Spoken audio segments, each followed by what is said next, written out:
Muy buenas noches. Gracias nuevamente a la Universidad Casa Grande y a CLIA por esta invitación. Para mí es un gusto estar acá con todos ustedes y poder compartir un poquito de información que creo que en estas épocas de pandemia y de esta emergencia sanitaria pues nos ha llevado a repensar mucho acerca de cómo afrontar desde el área de talento humano, desde recursos humanos de las diferentes organizaciones, para poder pues, apoyar mucho a las empresas, a la estrategia y a brindar estas soluciones que estamos pensando desde cada una de las organizaciones respecto a esta nueva normalidad, ¿no? Permítanme compartir la pantalla para entrar a la presentación.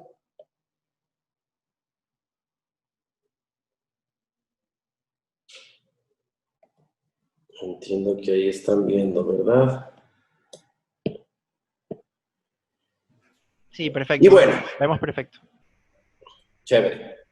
Bueno, para empezar, quisiera comentarles de que desde el punto de vista personal, todo este proceso que nos ha tocado vivir durante casi 100 días, estábamos recordando en el banco que el 24 de junio son 100 días desde que en el Ecuador comenzamos con el confinamiento y con el proceso de la pandemia en el Ecuador, lo cual involucró, yo digo, muchos cambios, tanto personales, organizacionales, y tal vez lo más relevante es que yo creo que ninguno estábamos preparados, ¿no? No había una organización, no había una persona, creo que no había libros, no había bibliografía, probablemente la última pandemia haya sido hace más de 100 años. Con lo cual, todas las personas que estamos vivos en este momento en el planeta Tierra, pues ninguno podíamos contar una historia de, bueno, qué significa realmente convivir con una pandemia y con un virus tan agresivo como es la COVID-19, ¿no? Y en esa línea tuvimos que, yo creo que cada una de las organizaciones comenzara a ejercer este tema de prueba y error y pues salir a buscar información, especialmente, ¿no es cierto?, en la China, en los países asiáticos, en los países europeos.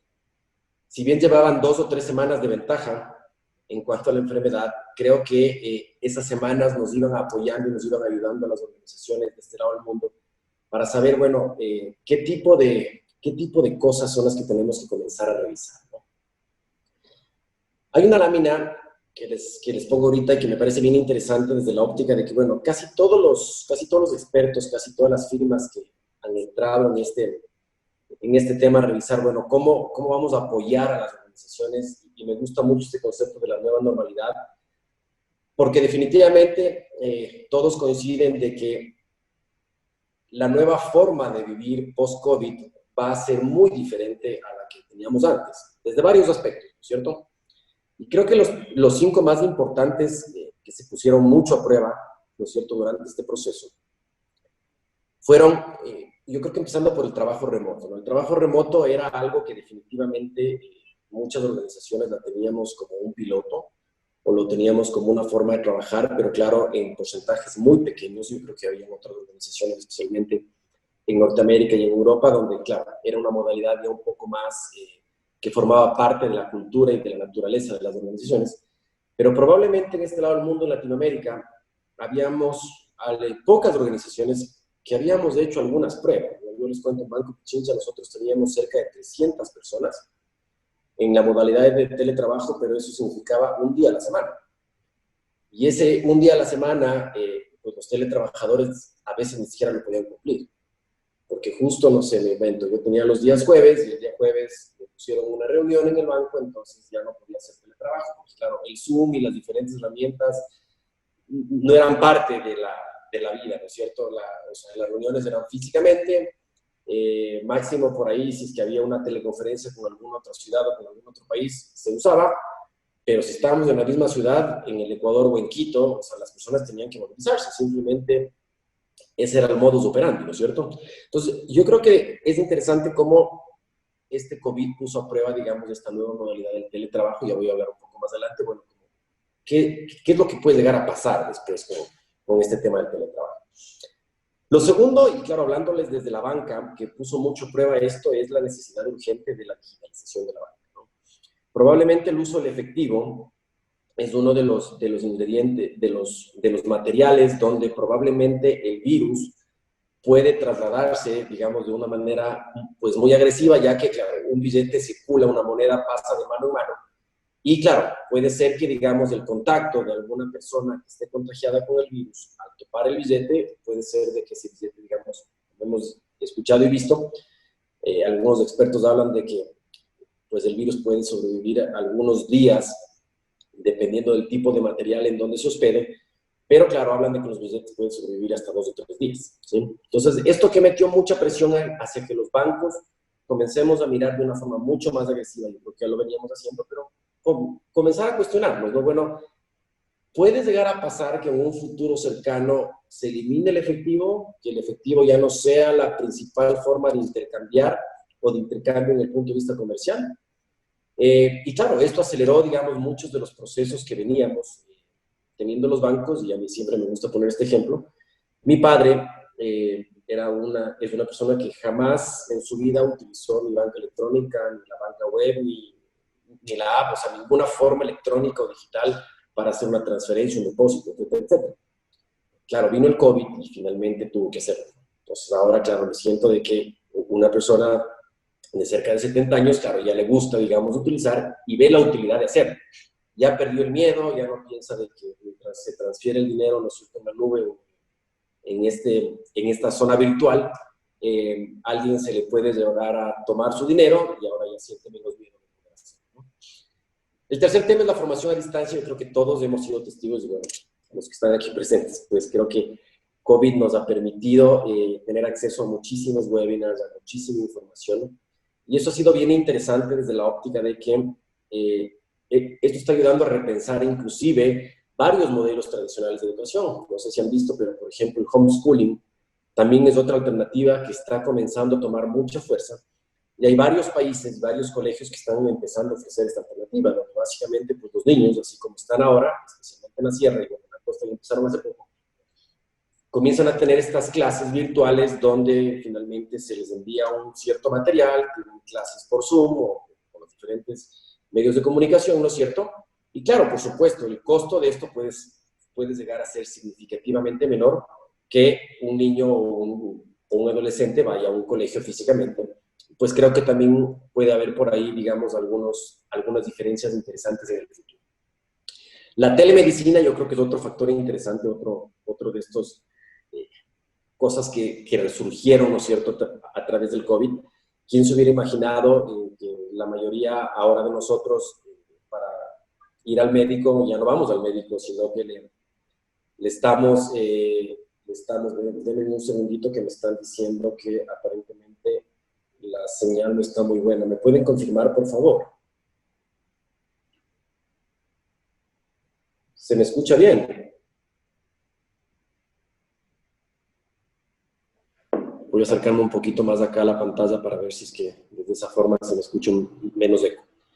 Entonces, les decía, claro, que la telemedicina se convirtió en un tema interesante porque, claro, ahora muchos de los médicos, yo he tenido personalmente con mis 2 hijos pequeños y con mi esposa ya 3 citas médicas a través de videoconferencia. Y claro, finalmente uno le hace la transferencia al médico, el médico, claro, vía este tipo de canales, ¿no es cierto? No es que nos examina, pero nos hace las preguntas necesarias y pues nos manda la receta, etcétera. Si es necesario, pues, ir a que nos haga una revisión un poquito más exhaustiva, ahí es cuando nos dice que vayamos al médico, ¿no? Y los 2 temas finales que creo que son importantes es, por supuesto, el e-commerce, que eso ya era parte de lo que vivíamos, pero creo que puso mucho a prueba a esas empresas que todavía, por ejemplo, no tenían portales o estos marketplaces, ¿no es cierto?, donde el usuario, donde el consumidor, donde el cliente puede entrar y poder hacer la compra de manera virtual.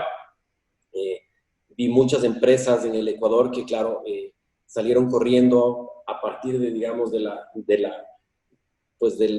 todas las medidas que tomó el COE Nacional, ¿no es cierto?, de confinamiento, a buscar justamente expertos que les ayuden a crear sus portales de venta, porque se dieron cuenta que esa era la fórmula, digamos, para poder vender sus productos. Y los que ya tenían, claro, posiblemente son de los sectores que resultaron ya ganadores, especialmente en las primeras semanas donde el confinamiento fue pues casi al 100%, ¿verdad? Y por supuesto la entrega a domicilio, ¿no es cierto? Todos hemos visto los Uber, los tickets, etcétera, cómo realmente han tomado fuerza. Y muchas familias, inclusive ya acostumbrándose, yo he conversado con familias, amigas, con parientes, que están considerando seriamente, por ejemplo, la idea de no volver al Supermaxi. Y que dicen, o ir a un supermercado, porque dicen, mira, simplemente entro a un portal, selecciono el tipo pues, de alimentos o de productos que necesito y me llega a mi casa y no me he desgastado 2, 3 horas en ir a hacer, digamos, filas en el supermercado. Claro, finalmente hay otros que dicen, no, es que a mí me gusta ir a yo comprar porque yo quiero escoger la manzana, quiero escoger yo la fruta, yo quiero escoger yo la lechuga. Pero bueno, habrán otros que dicen que no, ¿sí? Entonces, creo que eso también puso mucho a prueba y, por supuesto, hemos visto cómo ahora en las calles, por lo menos de Quito, hay una cantidad de motos y de bicicletas impresionantes. Más, en la avenida Amazonas, acá en Quito, se creó un carril exclusivo para que las personas puedan ir en bicicletas o en algún tipo pues, de medio de transporte que no sea auto ni moto, y vemos pues gente desde en patinetas eléctricas, en bicicletas y bueno, varias alternativas, ¿no es cierto? En ese sentido, claro, les he puesto aquí un par de láminas, un par de cuadros que me parece interesante, uno es de McKinsey y el otro es de Gartner. Fíjense cómo las dos firmas, y bueno, creo que la gran mayoría de las firmas en el mundo hablan de estos tres grandes momentos, ¿no es cierto?, de la pandemia. Donde hubo un primer momento que fue de respuesta, y donde básicamente los países, las organizaciones, bueno, nos vimos pues movidos a decir, bueno, ¿qué vamos a hacer? ¿Cómo vamos a operar con esto, ¿no? El confinamiento, bueno, solamente pueden hacer compras a través de los portales web, en las diferentes oficinas, bueno, cuáles abren, qué sectores abren, cuáles otros no. Bueno, todas las medidas, digamos, de protección y de prevención que tuvimos que revisar para justamente poder pues, responder de manera apropiada. Hemos estado ya, creo que estamos ahora ya en la segunda etapa en el retorno, en este retorno donde básicamente, claro, es, bueno, cómo comienzo a volver a la normalidad, entre comillas, desde el punto de vista laboral, desde el punto de vista personal. Ya la gente, ¿no es cierto?, ya la semaforización de los diferentes cantones, ciudades, comienzan a cambiarse, algunos siguen en rojo, creo que la gran mayoría estamos en amarillo, ya hay inclusive algunas ciudades que han pasado a verde, pero bueno, es como que ya la economía y la vida comienza a volver hacia la normalidad, ¿no? Y el gran desafío, que es en donde más me quiero concentrar en la charla de hoy, es en este tema de la reimaginación, o lo que la gente de Gartner llama el renew, ¿no es cierto? El cómo me voy a reinventar. Parte importante de este proceso, yo creo que ha sido que muchas organizaciones tuvieron que verse muy afectadas en sus números, en su economía. Y esto lo que les pasó fue que tuvieron que reinventarse. Entonces, creo que todos estamos claros que cuando uno, ¿no es cierto?, se enfrenta a situaciones extremas y estamos al filo de la quebrada, ¿sí? Tengo dos opciones, ¿no es cierto? O sobrevivo o finalmente o hago cambios o bueno, ¿qué es lo que voy a hacer para seguir existiendo? ¿Sí? Hemos visto muchas empresas, ¿no es cierto? Yo creo que mucho más en el sector hotelero, de los restaurantes, que lo que hacen es cierran, ¿sí? Pero claro, finalmente tal vez de aquí vuelvan a abrir en 2 o 3 meses cuando ya las cosas, digamos, el confinamiento sea menos agresivo, donde ya, digamos, la enfermedad haya pasado, por ahí se invente pues la cura o la vacuna. Y posiblemente muchos de los negocios que existían pre-COVID van a reaparecer, pero de alguna otra forma, ¿sí? Entonces, mucho de lo que nos ha dicho McKinsey a nosotros en el banco es que, claro, para una organización grande, ¿no es cierto?, como es un banco Pichincha, como es, bueno, varias de las compañías, varias de las empresas que ustedes también están acá, pues, representando. Esto puede significar un bache y un bache doloroso, ¿no? Tendremos que hacer algunos cambios internos, inclusive repensar, bueno, qué es lo que quiere el consumidor, cómo vamos a ofrecerle, pues, ciertos valores agregados, cómo vamos a tratarle a eso, cuáles son los canales, muchas fórmulas, pero finalmente es un bache, ¿sí? Pero hubieron muchas compañías o que quebraron o que estuvieron a punto de hacerlo, ¿sí? Lo cual, lo que nos dicen, pues, tanto Gartner como McKinsey dicen, esas posiblemente sean las empresas que salgan más fortalecidas de todo este proceso, ¿sí? Porque aquí es en donde tuvieron que reinventarse, tuvieron que reimaginar su negocio, tuvieron que buscar, bueno, dónde consigo exactamente sus ahorros, dónde regreso a ver esos costos que ya no son necesarios y desde ahí, pues, voy a nacer de una manera diferente, ¿no? Dentro de esto, hemos visto nosotros en los varios estudios que tenemos, es que hay seis factores que se consideran que van a pasar en esta normalidad. Denme un segundo. Creo que estoy sin cámara.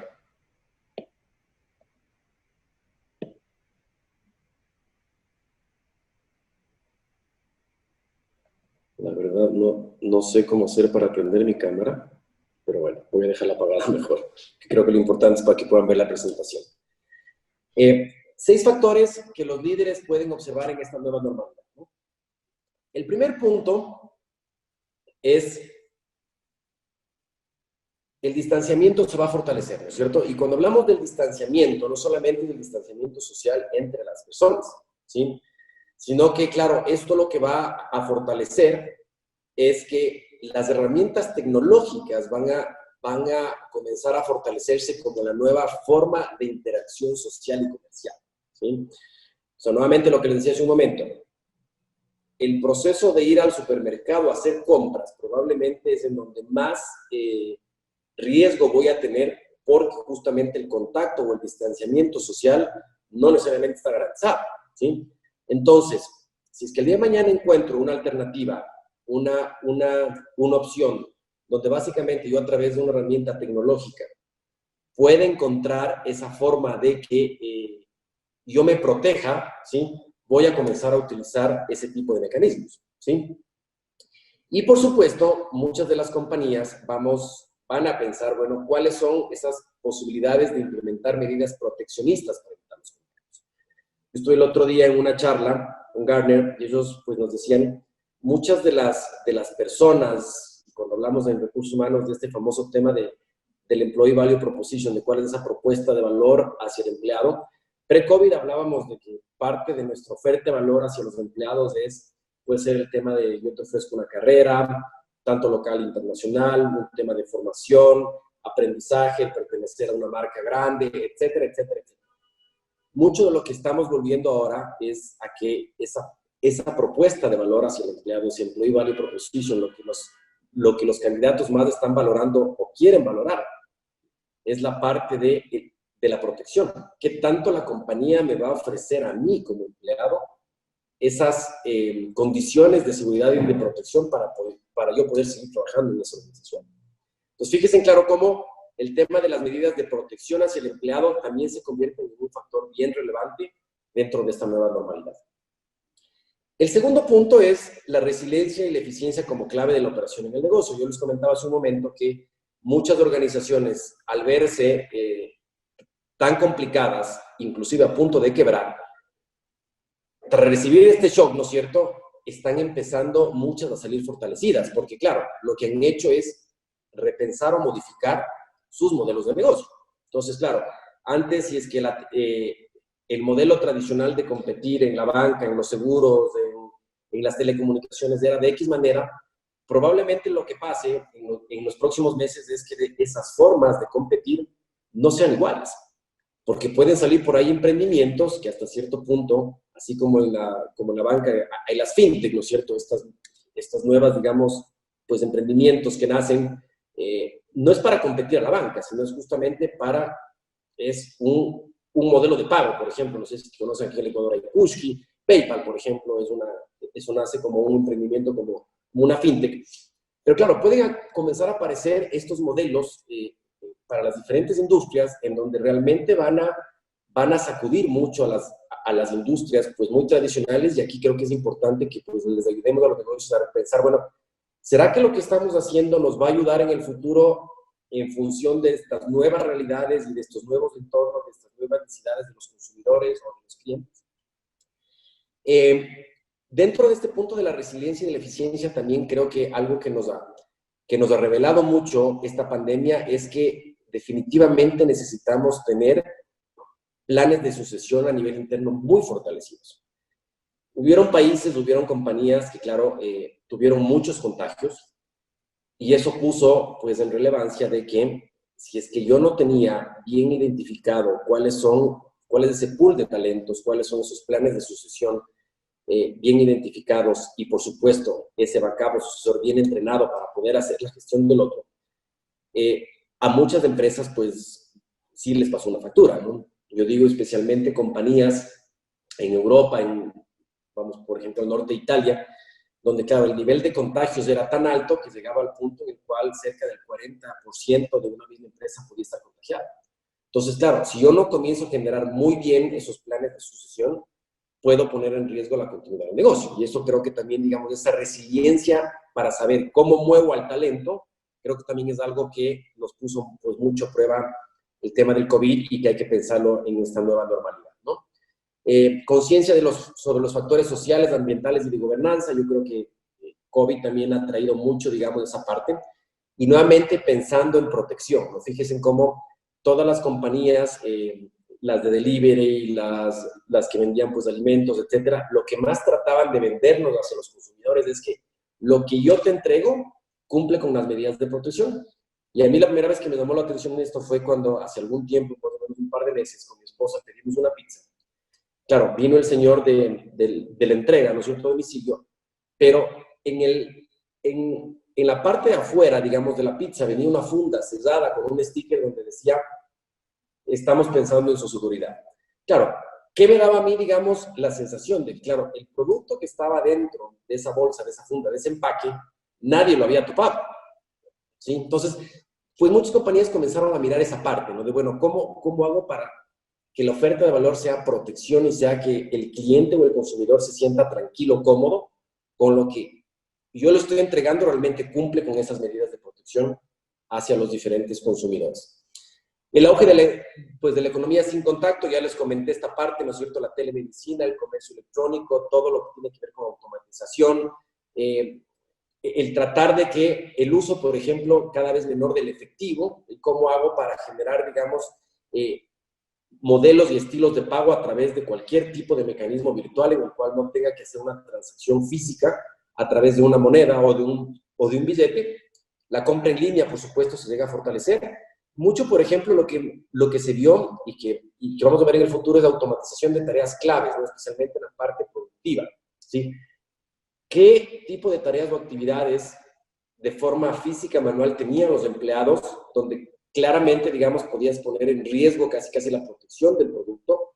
Y lo que han buscado muchas de las empresas o van a buscar es que, claro, exista pues la menor intervención humana, justamente para evitar o para que, digamos, el consumidor o nuestro cliente entienda y sepa de que todo el proceso de fabricación de ese producto, alimento, etcétera, etcétera, tuvo todos los contingentes y las prevenciones del caso para que llegue pues, a su mesa o al consumidor con todas las medidas apropiadas, ¿no? Y por supuesto, en este tema de la economía sin contacto, se apunta a minimizar el contacto humano, ¿no? Eso es básicamente lo que varios de los expertos están diciendo. El punto cuarto es, hay una mayor intervención del gobierno en la economía. Creo que nosotros hemos visto cómo, claro, durante estos casi 100 días, quien ha determinado la fórmula de operar y de vivir siempre han sido pues ya los gobiernos. En el caso del Ecuador, el COE nacional, uno de los COEs cantonales. Ellos han dicho, bueno, qué sectores salen, cuáles no, cuáles industrias se paran, quiénes pueden salir, pues nos han semaforizado, nos han puesto pico y placa, nos han puesto muchas fórmulas, digamos, para evitar, por supuesto, que toda la gente salga a su casa. Y eso lo que ha evitado es que, claro, el contagio sea mucho más masivo, pero hay mucha intervención del parte del gobierno, pues en la parte económica, más allá del país, desde el punto de vista de las empresas. ¿Qué industrias pueden operar, cuáles no? En cuánto tiempo, cuáles son las condiciones. Por ejemplo, hemos visto en los restaurantes, ¿no es cierto?, ya comienzan a abrirse, pero te ponen reglas, máximo el 30% del aforo puede haber, con ciertas reglas de separación y de distanciamiento. Entonces, mucho de eso se comienza a ver también en este tema, ¿no? Mucho foco, especialmente en los países, tanto en el sector financiero como en el sector de la salud, que fuimos los sectores que nunca paramos, así como el sector de la seguridad y la parte pública, y ciertas regulaciones que apuntarán a prevenir y asegurar la resistencia frente a la crisis, ¿no es cierto?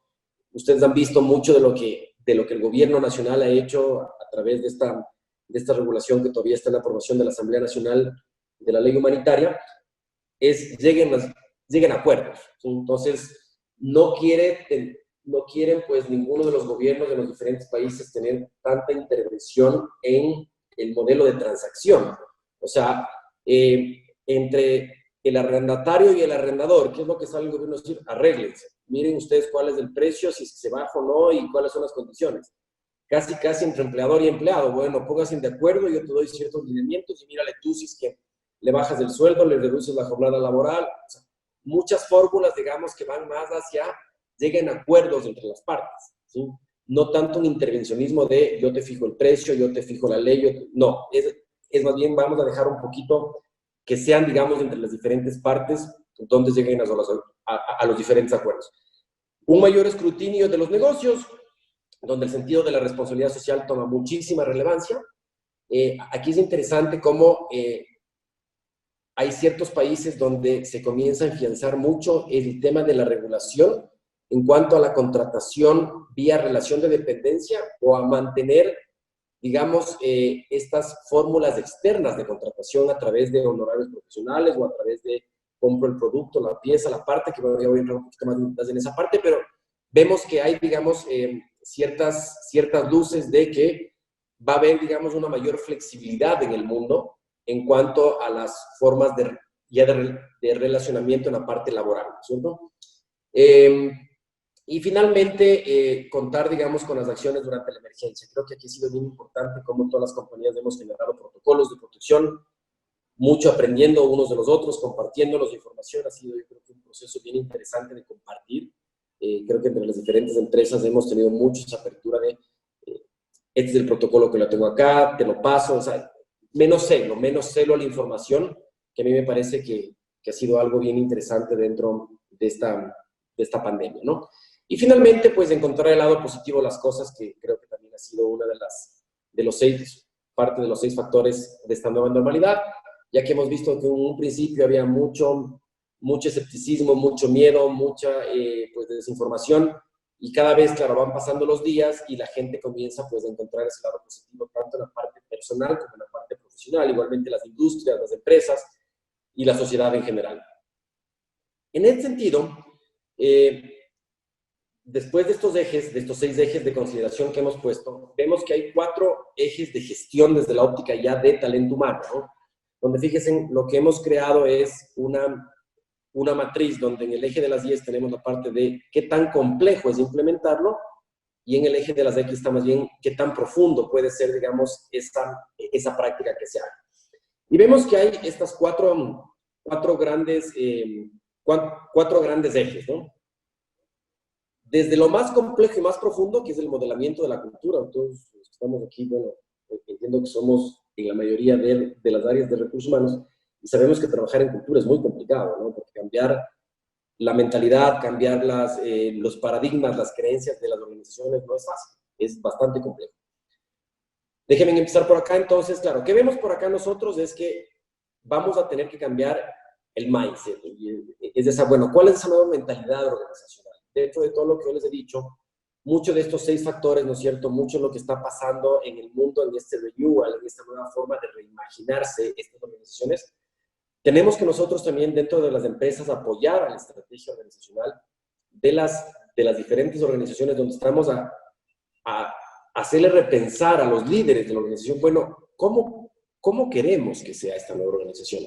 El consumidor va a querer cambiar sus hábitos, pues nuestros clientes van a tener una oferta más grande de cierto tipo de productos, y yo no puedo quedarme en el pasado pensando que mi modelo estaba perfecto y que funciona de la manera apropiada, sino que tengo que saber cómo realmente, si es que quiero cambiar a la organización y quiero realmente adaptarme a esa nueva normalidad, lo que primero que tengo que tener que hacer como organización es cambiar el mindset, es cómo vamos a cambiar desde la forma de operar, o sea, cómo los líderes de las organizaciones vamos a estar abiertos y ser flexibles a repensar estas nuevas formas de hacer.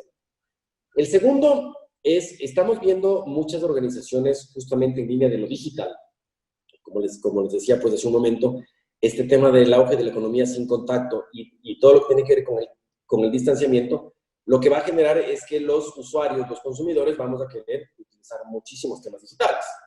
La forma de comprar, así como en Estados Unidos con la aparición de Amazon, comenzó a quebrar a ciertas tiendas. Yo creo que COVID también va a quebrar, digamos, a muchos negocios en esa línea. Pero claro, ahí viene ese reinventarse, ¿no? De cómo le comienzo a digitalizar a mi negocio. Y dentro de eso nosotros hemos visto que un escalamiento hacia la agilidad puede ser una fórmula interesante.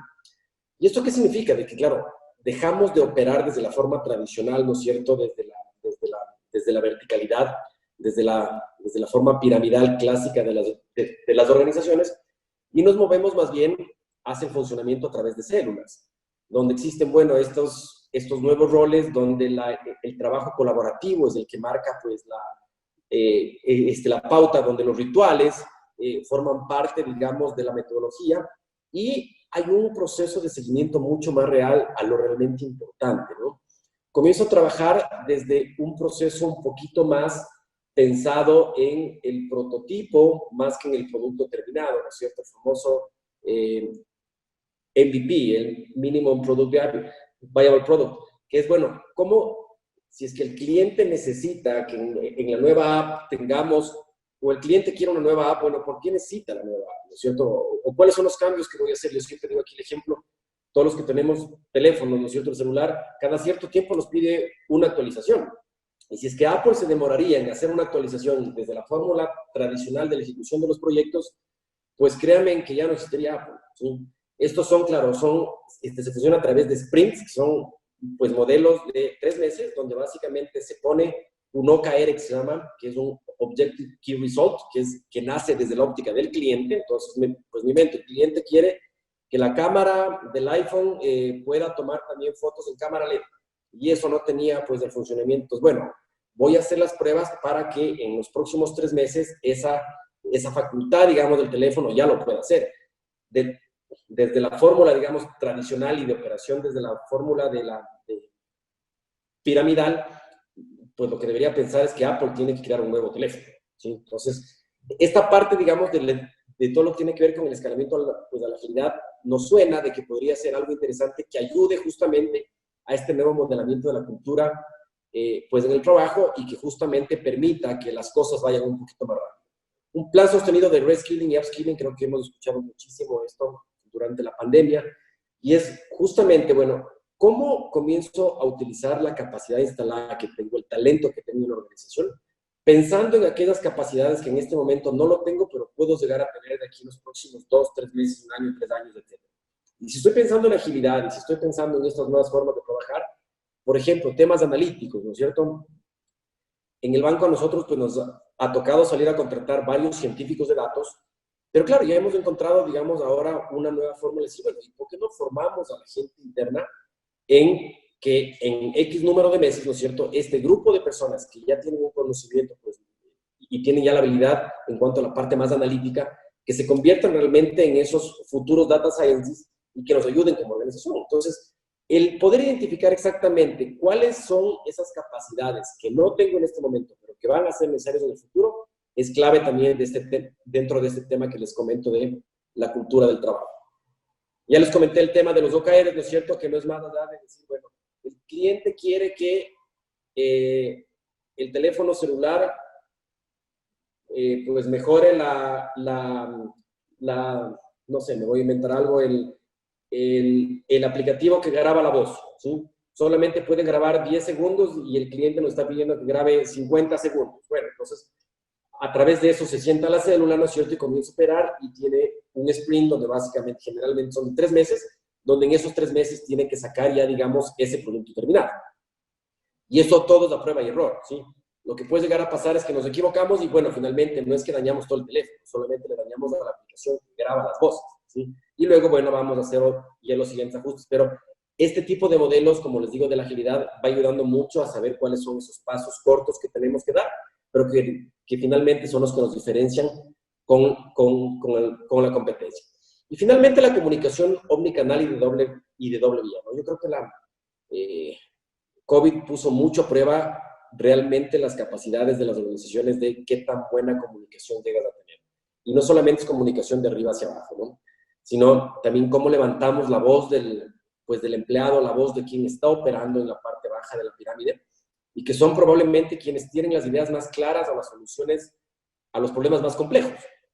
Entonces, el poder saber cómo comenzamos a mirar a la comunicación como algo que nos ayude, creo que también es otro de los factores que vemos aquí en esta parte.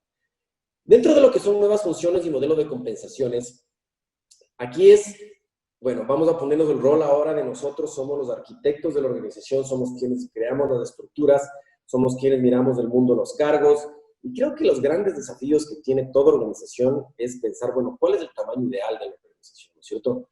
¿Cuántos cargos debo tener? ¿Cuánta gente necesito para operar? ¿Cuántos layers? ¿Necesito tener solamente 5, 7? ¿Cuál es el número ideal de personas que debe tener un supervisor a su cargo? Muchas de esas dudas, ¿no? Y claro, algo que ha pasado con COVID es que muchas de las compañías que les comentaba que estuvieron al filo de la navaja, ¿no es cierto? Al filo de quiebro o no quiebro, ellos tuvieron que hacer realmente grandes esfuerzos por, pues, reducir costos. Entonces, sí vamos a encontrar, digamos, en este post-COVID muchas compañías muy fit, muy delgadas, pues muy ágiles, que pueden llegar a afrontar de una mejor manera. Dentro de nuestras organizaciones es importante el tener muy bien mapeadas las posiciones, ver esas opciones de aplanar estructuras y mirar cuáles son esas nuevas condiciones de aplicación. Cuando me refiero a estas condiciones de aplicación es básicamente, bueno, pues no es lo mismo si es que yo tengo una casa, ¿no es cierto? Y digo, bueno, yo quiero hacer una remodelación de esta casa, pero esta casa tiene unas columnas, tiene unas paredes que no voy a poder tumbar, o tiene algunas estructuras que definitivamente forman parte de la parte estructural, perdón la redundancia, que tienen que quedarse ahí. O puedes coger la opción 2, que es, bueno, tumbo la casa y armo una desde cero, ¿no es cierto? Entonces, algo que se ha visto mucho y que pues, con el asesoramiento McKinsey que estamos en el banco hemos visto esta idea de, bueno, ¿por qué no construir una organización desde base cero? O sea, vamos a repensar nuevamente una organización donde desde el día de hoy comienza esta operación, ¿sí? Para ver si es que lo que tenemos realmente está alineado a lo que necesito, o si es que definitivamente pues hay oportunidades aquí de justamente tener una organización mucho más fit y mucho más plana. Aquí nuevamente no es con la intención solamente de generar eficiencias desde el punto de vista del costo, sino es cómo hago realmente para tener las capacidades apropiadas dentro de mi organización que me ayuden a ser más competitivo y generar una mejor oferta de valor hacia los diferentes consumidores y clientes. El segundo punto acá es clarificar las funciones y responsabilidades de las posiciones bajo el entorno y modelo de operación de la empresa, como les comenté de base cero, que puede ser una herramienta interesante, ¿no?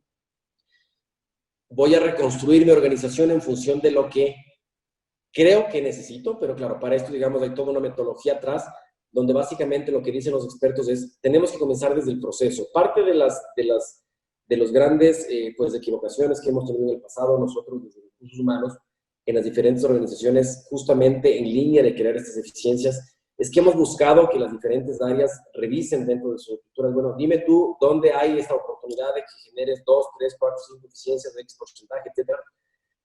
Que finalmente, claro, mientras no se elimine la actividad y yo le saco a la persona que ocupa, a los 6 meses al año, esas mismas áreas o comienzan a buscar por fuera quién opere esa actividad, quién la ejecute, o finalmente lo que van a hacer es que van a tocar nuestras puertas y nos van a decir, ¿sabes qué? Necesito nuevamente una persona, porque si es que nunca quité la actividad, si es que nunca automaticé el proceso, no esperemos que el proceso de generar eficiencias desde recursos humanos sea solamente a través de cómo voy a eliminar cargos, sino que el eliminar cargos casi debe ser una consecuencia de haber hecho bien el trabajo en cuanto a la redefinición de los procesos, a ver cómo hago más lean en sus procesos, dónde quito actividad y grasa en los procesos, cómo le meto inteligencia artificial, cómo le meto analítica, cómo le meto automatización.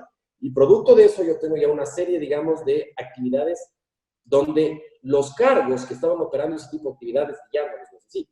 Entonces creo que es una fórmula que puede sonar interesante, digamos, y que es diferente a la que hemos operado generalmente.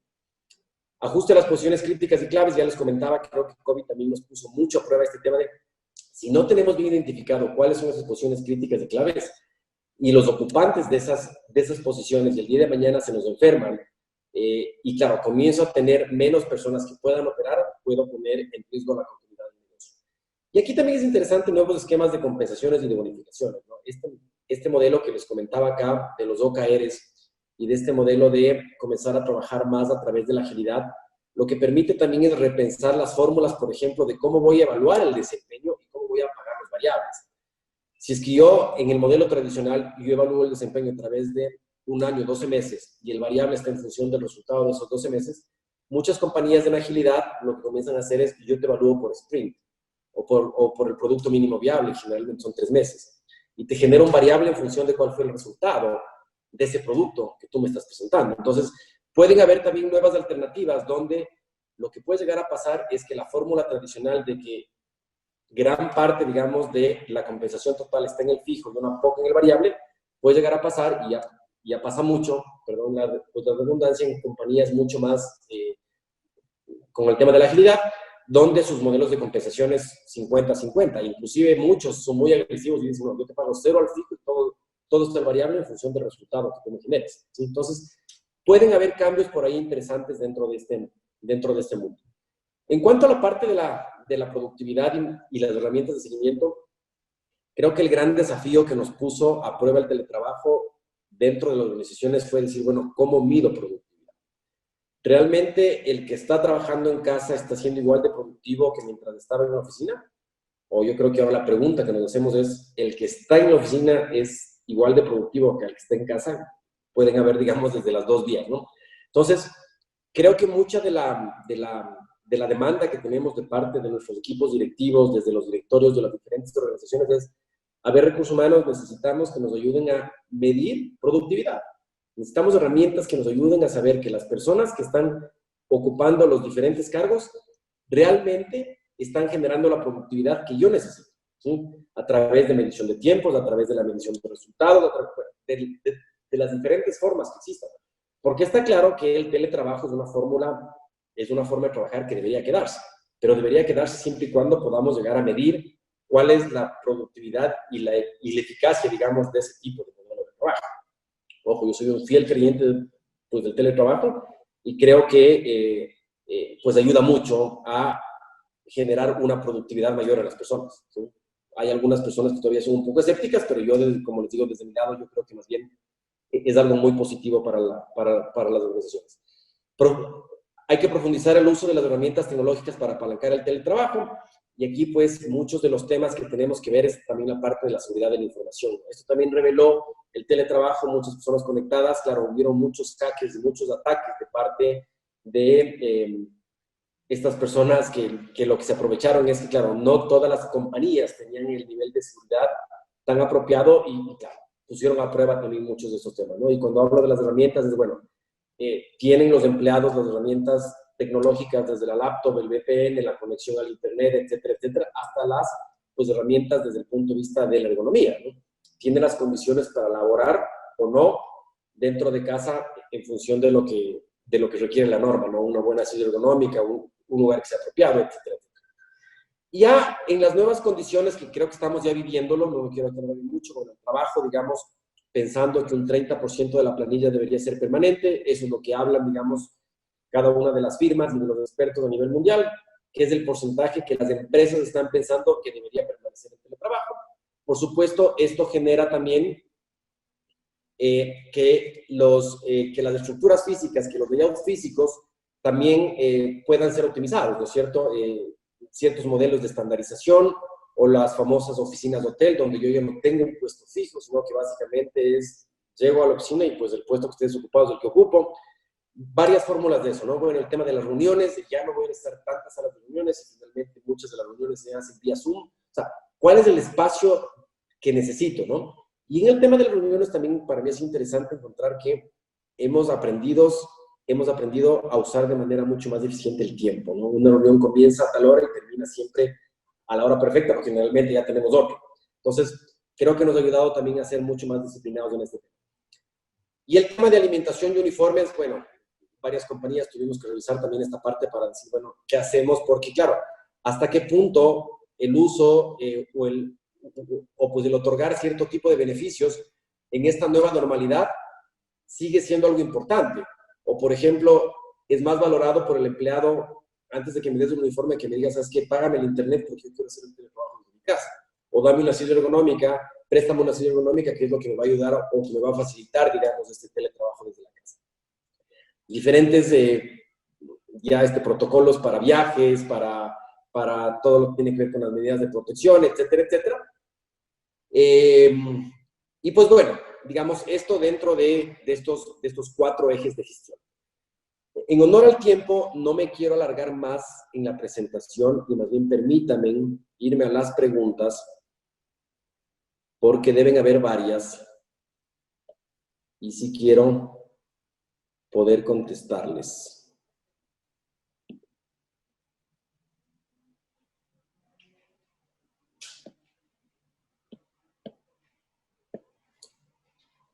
¿Se me escucha, Carlos?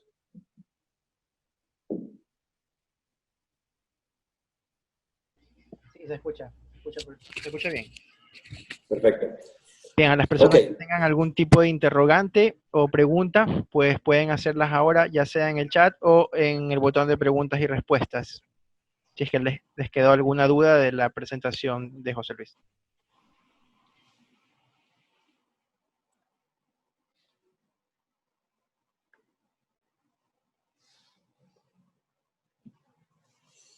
a ver, me dicen, ¿qué herramientas han aplicado para medir la productividad?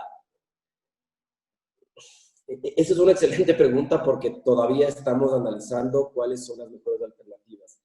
Hemos visto varias aplicaciones en otros lados del mundo, pero creo que es el gran interrogante cuál es la fórmula más efectiva de poder hacerlo.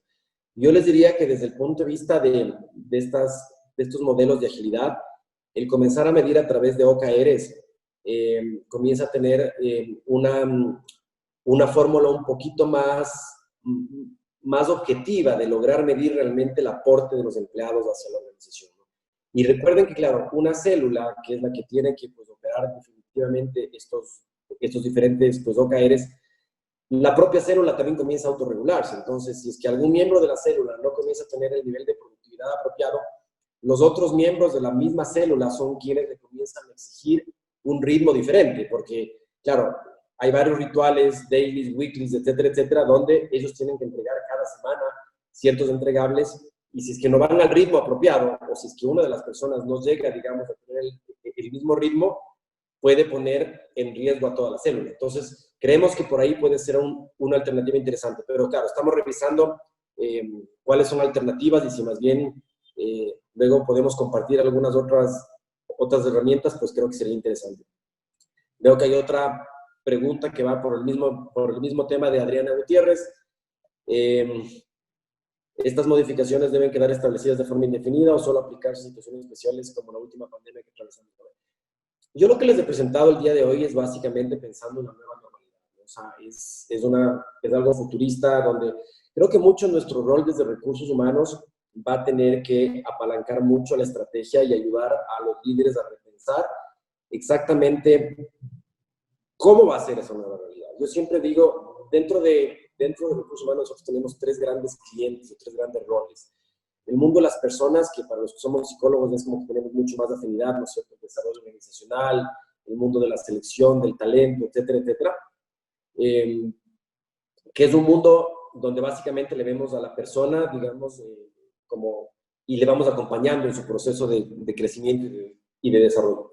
Hay un segundo mundo que es el mundo de los cargos, de las estructuras, donde tal vez es un mundo tan estratégico, pero yo siento que desde recursos humanos nosotros no hemos logrado impactar de la manera apropiada. En cierto momento habían dentro de algunas organizaciones estos modelos o estas áreas de organización y control que hasta ciertos puntos fungían de esa parte, ¿no?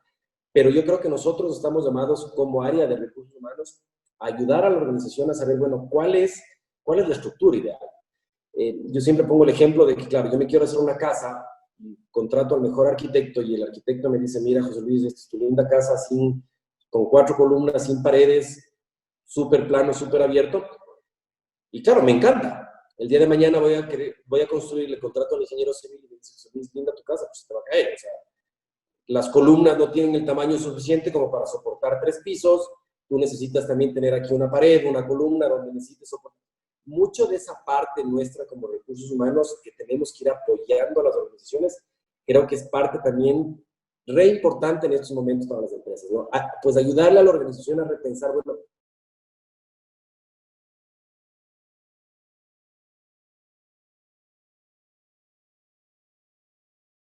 son realmente las más difíciles. De la estructura en base cero puede ser una herramienta interesante, que si ustedes entran a Google, pues pueden encontrar un montón de información al respecto, pero creo que yo por lo menos lo veo como que de gran valor. Y el tercer mundo es el mundo de la cultura, ¿no? No necesariamente personas, porque la cultura es, bueno, ¿cuál es esa vida propia que tiene su organización? ¿Cuáles son ese grupo de creencias, de valores, de hábitos, etcétera, etcétera? Donde nuestra gestión como recursos humanos también es ayudar a justamente cómo cambiar el mindset, ¿no? Cómo le ayudamos a la organización a pensar de manera diferente. Y aquí viene un trabajo muy cercano con los líderes.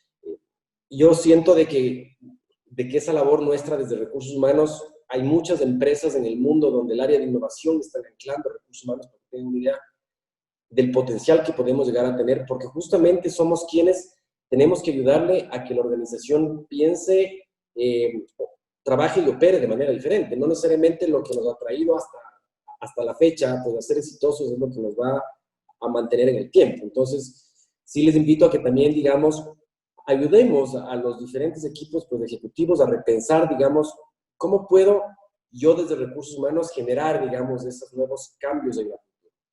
A propósito de eso, me preguntan cómo involucrar desde recursos humanos a nivel ejecutivo sin convicción de cambio para promover la nueva cultura. Algo que nosotros hemos hecho en el Banco Pichincha, que estamos en un proyecto muy grande de transformación de 2 años, es generar una historia de cambio, ¿no? Y esta historia de cambio no es más nada de hacerle soñar a la alta dirección. A ver, de aquí en 3 años, ¿qué queremos llegar a hacer? ¿Sí? ¿En qué estamos pensando? ¿Cómo nos vemos? Vamos a dibujar, vamos a crear, digamos, ese entorno, esas cualidades que justamente nos ayuden a identificarnos. Nosotros hemos utilizado, por ejemplo, mucho en el banco este tema de si es que, ¿cuál debería ser esa gran noticia que saquen los diferentes periódicos a nivel nacional el 1 de enero del año 2024 o 2023? ¿Qué es lo que queremos que digan de Banco Pichincha? ¿Sí? Entonces, el ayudarles a crear esa historia de cambio conecta a los diferentes miembros de la organización, hace que, bueno, ese es el mundo al cual queremos ver. Pero nuevamente, ese cambio tiene que estar plasmado y muy bien identificado en relación a qué es lo que yo quiero llegar a hacer. Muy bien dibujados, así como cuando uno entra en una acción de coaching, el coach lo que nos va a tratar de pues, ayudar a repensar es, bueno, ¿cómo te ves? Y casi dibújame y píntate y quiero, porque justamente el poder visualizar esa expectativa nos va a ayudar. Y desde ahí nuevamente, como gestores de cambio, nosotros en las diferentes empresas tenemos que ayudar a la organización a tratar de visualizar, bueno, ¿cuál es ese futuro? ¿Hacia dónde le vamos a llevar? Creo que es una labor compartida con finanzas, porque ellos, claro, manejan los presupuestos, manejan la planificación, pero nosotros desde nuestro lado somos quienes tenemos que empujar pues, a la organización hacia dónde les vamos a querer, o sea, ayudarles a esa visualización de dónde se ve esa organización. Sobre la nueva normalidad, antes de evaluar un desempeño, se debe actualizar los descriptivos de cargo. Por supuesto, o sea, yo creo que el modelo de evaluación tiene que estar ligado netamente a cuáles son esos entregables, esos objetivos claros, ¿no? Yo digo siempre desde la óptica de la descripción del cargo, el describir un cargo está bien para saber cuáles son las actividades mínimas que debe cumplir un empleado. Pero ya para evaluar el desempeño yo tengo que mirar cuáles son esos extras que yo le voy a pedir al empleado que lo haga. Y para eso tengo que saber, pues, definir muy bien cuáles son esos KPIs, esos OKRs, esos indicadores, esos objetivos claves que el empleado logre realmente visualizar y que finalmente sean medibles, ¿no? Si es que no van a ser medibles, pues creo que va a ser un poco complicado. Y tengo una última pregunta que me dice, ¿cuáles son los perfiles que requieren los colaboradores de recursos humanos para estar preparados en este enfoque? Creo que esa es una pregunta bien interesante porque pensando en el futuro de nuestra área como recursos humanos, y vuelvo a lo que les decía, teniendo 3 clientes importantes, personas, estructuras y cultura, yo creo que el perfil ideal, digamos, de las personas de recursos humanos, yo siempre he creído que tienen que venir, digamos, desde alguna línea sociológica, o sea, humana, etcétera.